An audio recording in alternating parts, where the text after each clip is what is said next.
Најзадолжената општина во источниот регион, но и во земјава по глава на жител во изминатите 3 месеци успеала да отплати долг од 1,8 милиони денари. Градоначалникот на Делчево Горан Трајковски во својот отчет за првите 100 дена од неговата работа истакна дека е исправена неправдата кон пожарникарите, учениците и советниците.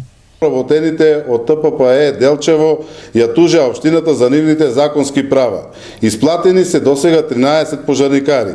Исплатени се 6 заостанати советнички паушали на советниците од претходниот состав на кој општината им должеше 14 паушали.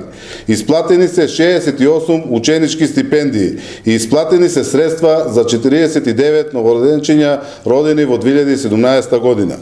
Трајковски најави дека меѓу големите инвестиции во општина Делчево е и што оваа година почнува изградбата на филтер станицата. Отпочнува проектот за изградба на филтер станица на браната Лошана, со што ќе го решиме горливото прашање со квалитетот на водата во Делчево. Проектот е со вкупна вредност од 7,5 милиони швајцарски франци. Донацијата од Швајцарската конфедерација е 6 милиони франци, од владата на Република Македонија е 1,4 милиони франци и од општина Делчево 30.000 франци. Обезбедени се средства и подготвена е целосна документација со сите согласности од надлежните институции за изградба на првиот пешачки мост на реката Брегалница во Делчево.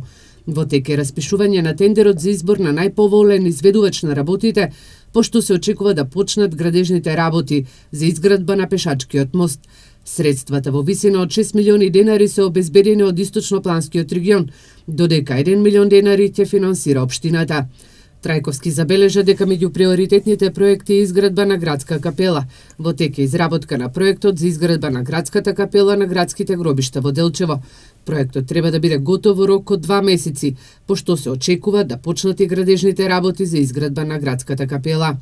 Со 393.000 евра од Министерството за транспорт и врските се одделува фекалната од атмосферската канализација, како и ќе се гради и главен колектор.